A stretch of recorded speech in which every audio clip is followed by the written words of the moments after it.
बुध हुए मार्गी। नवग्रहों में युवराज बुध 7 अप्रैल से वर्तमान वक्री अवस्था को छोड़कर मार्गी अवस्था में प्रवेश करेंगे, अर्थात एक राशि आगे की ओर इनका गमन प्रारंभ होगा। प्रिय दर्शकों, अभी तक जो बुध का गोचर चल रहा है वो वक्री अवस्था में है तथा यहाँ पर ये अंशों में 2 अंश पर गोचर कर रहे हैं तथा यहाँ पर ये राहु के साथ युति प्रभाव में होने के कारण जड़ दोष में भी हैं, जिसके कारण बुध अपने कार्यकत्व का क्षय कर रहे थे, नकारात्मक प्रभाव अधिक प्राप्त हो रहे थे तथा लाभ की स्थिति यहाँ पर निर्बल बनी हुई थी।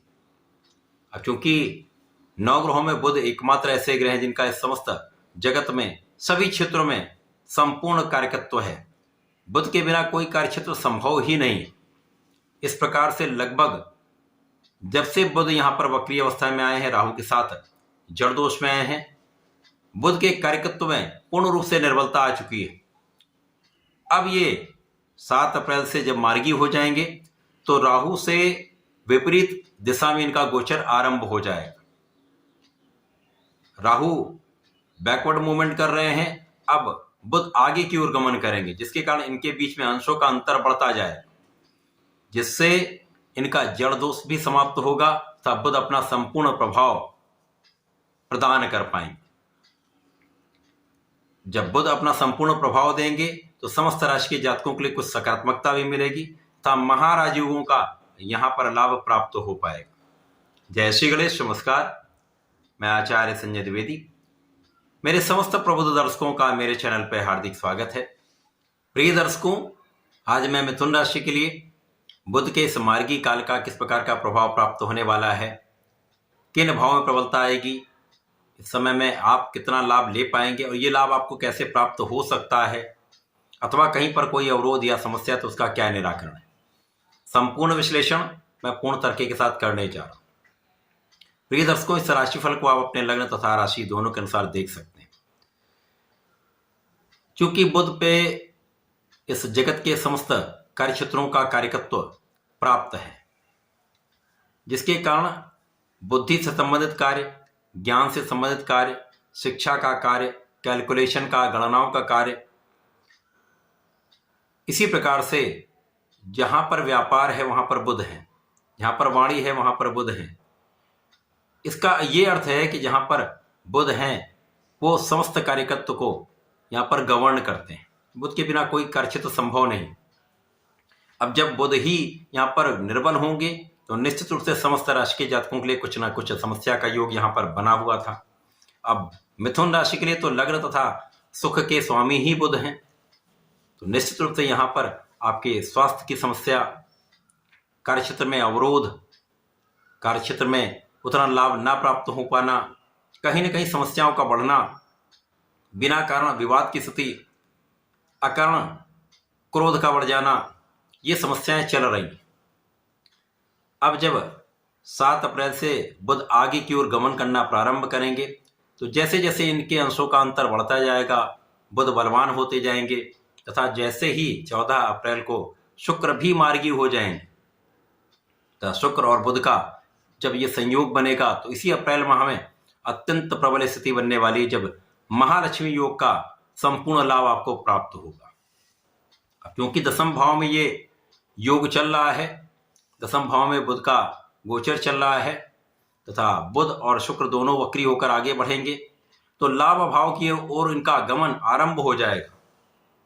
निश्चित रूप से ये अत्यंत प्रबल स्थिति बनने वाली है, जब बुध का प्रभाव आपके लग्न की निर्बलता को दूर करने वाला होगा, स्वास्थ्य समस्याओं में सुधार करने वाला होगा, आपके मानसिक बल को प्रबल करने वाला होगा। जो चिंताएं, जो अकारण डर, अकारण कोई समस्या जो आ रही थी, उनका निराकरण यहाँ पर होना प्रारंभ हो जाएगा। कार्य क्षेत्र की बाधाएं यहाँ पर दूर होंगी, आपके वाणी का भाव प्रबल होगा, आपके ज्ञान का भाव प्रबल होगा, आप शिक्षा में सफलता ले पाएंगे, शिक्षा से एक अच्छा लाभ आप ले पाएंगे। इसी प्रकार से इस समय में जब आपके बुद्धि बल अच्छा होने लगता है, आपका ज्ञान विस्तृत होने लगता है, आपकी वाणी सरल होती है, आपकी वाणी संयमित होती है, तो बहुत सारे विवाद अपने आप कम हो जाते हैं, समस्याओं का निस्तारण आप आसानी से कर पाते हैं, तथा यहाँ पर आपके लिए अवसर बढ़ने लगेंगे। अब कारण ये भी है कि जब दसम भाव के स्वामी द्वादश भाव में है, ये निर्बल हैं, अब आपकी लग्न भी निर्बल होगी, जो राशि के स्वामी वो निर्बल होंगे, तो निश्चित रूप से यहाँ पर आपके समस्या का समय है। तो यहाँ पर भाग्य के स्वामी शनिदेव जो हैं वो भी 0 डिग्री पर होकर बहुत बलवान नहीं है। तो यहाँ पर राहु का संपूर्ण नकारात्मक प्रभाव आपको यहाँ पर समस्याओं से बांधे हुए था, परंतु अप्रैल माह के मध्य के साथ ही आपकी इन बंधनों का समापन भी होगा। आपकी स्थिति अत्यंत प्रबल भी होगी जब आपके कार्यक्षेत्र में नए नए अवसर आपको प्राप्त होने लगेंगे। आपके परिश्रम का संपूर्ण फल प्राप्त होने लगेगा, आपके प्रयासों का लाभ आपको प्राप्त होने लगेगा। तथा जो लोग नौकरी के लिए प्रयत्न कर रहे थे, सफलता नहीं मिल पा रही थी, उनका प्रयास सफल होने लगेगा। आपके कार्यक्षेत्र में आपको सफलता मिलेगी, नया अवसर आपको मिल सकता है, एक अच्छा इंक्रीमेंट आपको प्राप्त हो सकता है। तो जैसे जैसे ये गोचर आगे बढ़ेगा, 7 मई को बुध राशि परिवर्तन करेंगे, उस स्थिति तक आपकी प्रबलता कई गुना बढ़ जाएगी, आपकी स्थिति बहुत प्रबल हो जाएगी, आप सक्षम हो जाएंगे, आप समस्याओं से निकल पाएंगे तथा आप अच्छे धन का लाभ ले पाएंगे। इसी प्रकार से जो व्यापारी बंधु हैं उनका कहीं न कहीं व्यापार स्थिर हो गया था, व्यापार में मोमेंटम नहीं आ पा रहा था, वो चीज़ें अब समाप्त होंगी, आपके व्यापार में गति आ जाएगी, व्यापार का विस्तार भी होगा, एक अच्छा लाभ आप ले पाएंगे। इसी प्रकार से जिनका अपना प्रोफेशन है, जो वाणी से संबंधित कार्यों में है, तो जब तक वाणी आपकी दूषित रहेगी या किसी ना किसी कारण से आपका वाणी का भाव निर्बल रहेगा तो आप उतना अच्छा लाभ नहीं ले पाते हैं।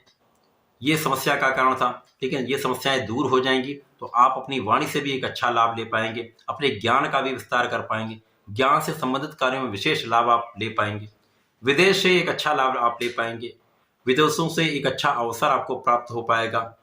तो यहाँ पर अवसरों की वृद्धि का समय है। जो लोग अपने प्रोफेशन में अथवा कला जगत के क्षेत्र में हैं उनके लिए बड़े अवसर यहाँ पर प्राप्त निश्चित रूप से होंगे, जिनसे एक बड़ा धन लाभ, बड़ी सफलता आपको निश्चित प्राप्त हो। बुध का मार्गी काल प्रारंभिक समय में कुछ निर्बल है, परंतु जैसे जैसे ये इस माह के अंत की ओर प्रस्थान करेगा, बुध की गति बढ़ेगी, बुध का बल बढ़ेगा, शुक्र का संयोग मिलेगा, तो महाधन महालाभ का अवसर आपको अवश्य प्राप्त होगा। इस पूरे माह में आपको नियमित रूप से भगवान गणपति की आराधना करनी चाहिए, गणपति श्रोतम का पाठ करना चाहिए अथवा गणपति जी का श्री गणेश अथर्व शीर्ष का पाठ करें अथवा सुन लें। प्रत्येक बुधवार को गणपति जी की आराधना करें, पीले पुष्प का अर्पण करें, भोग का अर्पण करें, दूर्वा का अर्पण करें तथा भगवान शिव को बुधवार के दिन यदि आप गुलाब की सुगंध का अर्पण करते हैं, गुलाब की धूप बत्ती का अर्पण करते हैं तो बहुत ही शुभ परिणाम प्राप्त होगा, लाभ में कई गुना वृद्धि हो जाएगी। तो ऐसा करके इसका लाभ ले सकते हैं। धन्यवाद, नमस्कार।